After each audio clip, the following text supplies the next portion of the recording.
Joining me as executive producer and director David Fincher and stars Jonathan Groff and Holt McCallany. I am pleased to have them here at this table. I have to start on a bit of a somber note, though. I mean, we're just witnessing an extraordinary thing happening, a horrific thing happening. I mean, and the questions that they're asking are the questions that your guys, your characters based on real-life people, are asking. What makes these people do this? I think that's if anybody has interest in true crime, it's always that, right? It's always that thing that you can't quite touch, you can't quite get at it, you don't understand what makes them do what they do. And is it insanity or not?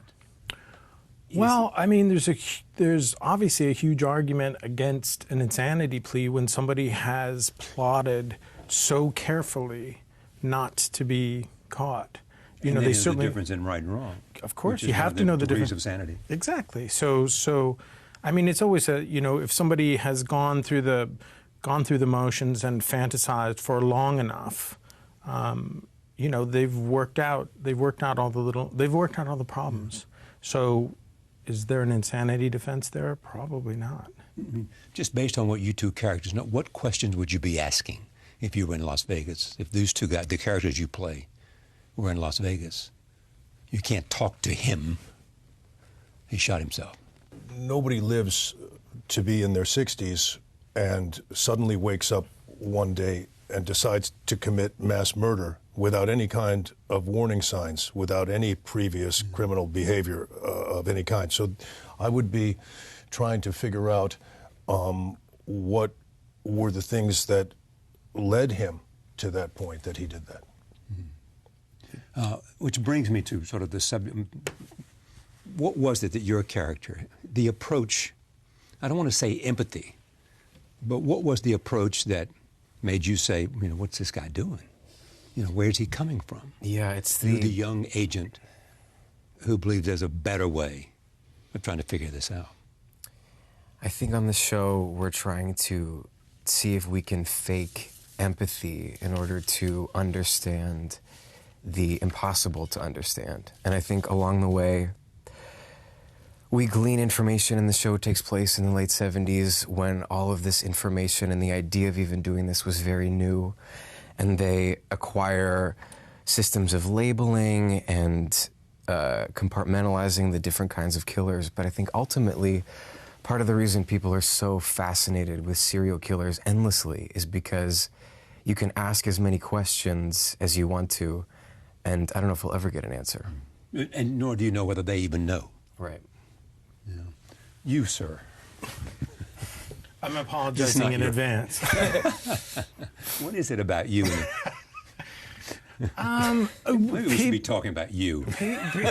Nobody sent me the remake of Breakfast at Tiffany's. It's like they didn't want you to do that over. No, I don't know. I can only fall back on my. Well, I can't apologize enough. Yeah, but we can fall back on some things you've done before and say there is something within you that. Ask yourself, where does aberration come from? Yeah, I mean, look, certainly. When we were doing the rounds at Quantico and kind of trying to indoctrinate ourselves and sort of look at what it had to offer, you round a corner, under the library, and there's a life-size, either wax or fiberglass rendering of Hannibal Lecter, and obviously John Doe from Seven, those movies came out around the same time, and they were both sort of in the mold of the serial killer as. Wile E. Coyote, super genius, And I think, and as I was talking to the woman who's giving us the tour, she said, well, is this show going to be like Silence of the Lambs? And I thought, no, I want to kind of take that back. I want to not talk about I don't want to talk about the gourmet, opera expert who, to me, these are very sad people who've grown up under horrendous circumstances. This is not to overstate how much empathy or sympathy we should have for them. It's just simply a fact, and it becomes, and we had seen so much, you know, of this sort of literary conceit of there's a very fine line separates the hunters from the hunted. And I really thought it was time to sort of take that back and make it really, the reason that we are fascinated with them is because we're nothing like them. They are unfathomable. We literally can't see what that thing is. Having looked at a number of them, do they share any common? Of course, yeah. There's a lot of commonality, and the show is it's a series of conversations. Right. You bought a book. Somebody bought a book, didn't they? And it's based on the book written by a former FBI. Yes, you know. by kind of the king of the profilers. The king of profiles for the FBI. Yeah. You two guys, tell me about the dynamic of the two characters. So that's part of the dynamic of the film, is it not? Yeah, I mean, here's what there are two guys that these characters are based on, and one of them is not with us any longer, and one of them was a creative consultant with our show. And once we got into kind of trying to divide the mythology, who did what, who went where, who was the first person to say X, it got extremely complicated. And so Joe Penhall, who was the creator and the kind of head writer of the show, he decided I need to be able to divide this legwork as I need in order to be able to dramatize it, because we'll never be able to.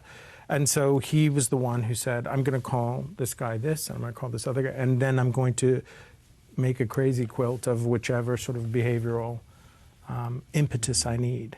But when he comes talking about these ideas, your character is what? You're looking at it with skepticism or kind of convince me? This is not my experience, so you got to convince me. Yes. Well, when we meet Bill Tench, the character that I play, he's in a failing marriage. He has an adopted son who is troubled, with whom he has a difficult relationship, and that's created a lot of problems in his marriage. And he's not somebody that is really interested in the bureaucracy at Quantico. He's not interested in the politics and the brown-nosing, if you will, that he would need to do in order to get a promotion. And so he teaches road school.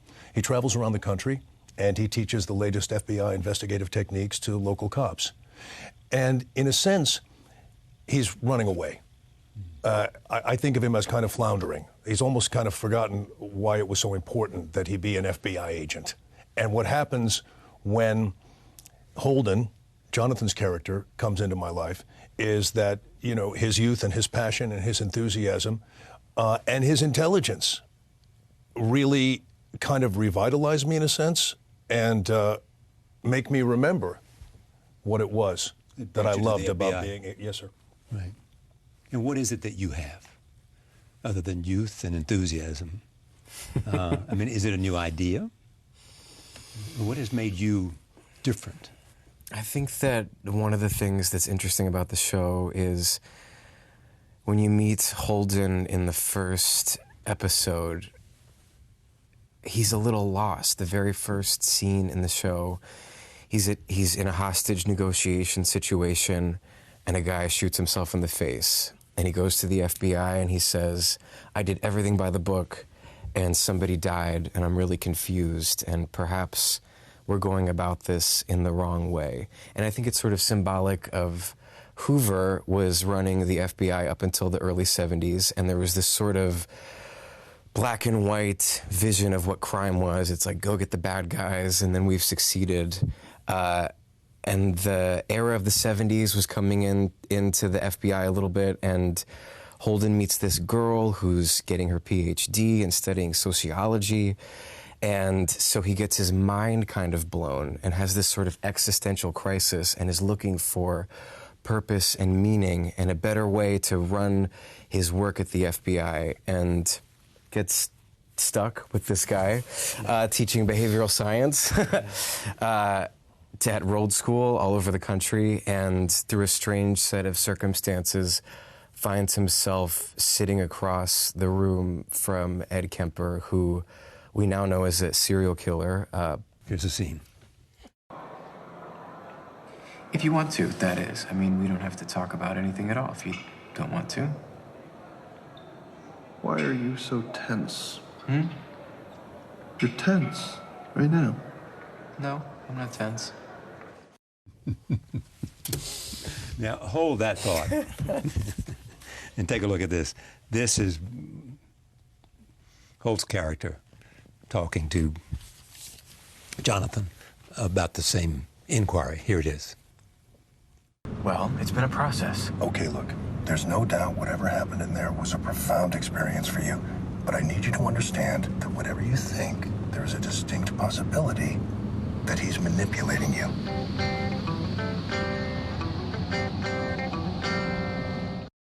Okay, so let's just talk about the scene. Okay. First, you. I mean, with the reputation you have for taking more than one take. We did 2 or 3 in this. How many did you do? How many? It's so funny because that actually, the scene with Ed Kemper is a perfect example, I think, of the multiple takes, because we did that scene over 2 days. And that little scene over 2 days? Well, it's longer than that. Oh, God. It's longer than that. But I was doing, so there's a lot of comedy built in, or there's a potential for a lot of comedy built into this sort of wide-eyed innocent agent across the table from this giant person who's so dangerous. Moving the papers, all the signs of it. And I was doing all this shtick, right, in the takes, and we were doing it over and over again, and I was finding all this, like, shtick or whatever. And that line where he says, "Why are you so tense?" And I say, "I'm not tense." Previously, in the previous takes, I've been doing all this, like, shtick of I'm not tense and, like, doing all this stuff. And David was like, "What if you do nothing?" This was at, like, the middle of the second day. And to me, it's changed the whole sort of energy of that moment. It created something more realistic. It took away, like, the actory comedic shtick that I was doing, and it feels really honest. And we found that after a bunch of takes. That's why he's David Fincher. I mean, that's one of the millions of reasons of why he's David Fincher, but yeah, that's one of them. Yeah. You've worked with him in a couple of small roles, haven't you? Yes, I was in David's first movie, Alien 3, with Sigourney Weaver, all the way back in 1991. And then I also had a role in Fight Club. But this was the first time that I was invited back in a major part. So for me, it was a great honor. Here's what you said. It almost made all the years of struggle worth it. I felt like I'd graduated in a way. That's absolutely correct.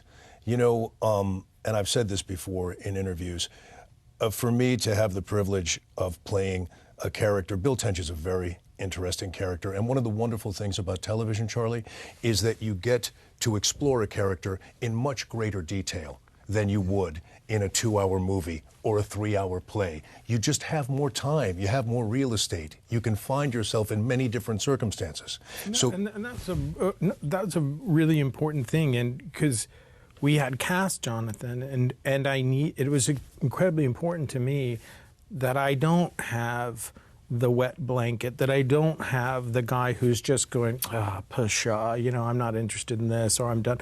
I needed to have an actor who could be Jonathan 20 years later, who could be the guy who the monolithic bureaucracy has taken it out of him. He's hit his head against the wall. He's got a callus, and he's kind of going. And so, in order to do that, I need an actor who has enormous sensitivity. And working with Holt as many times as I have, I was like, I keep wishing that I would have a part for him that had more, that had string theory. It was attached to other ideas, and to be able to actually offer somebody something where you say, hey, we could be doing this 5 years from now. Is there, are you ready to dig? Let's excavate. Did you see this as a television series rather than a 2-hour film?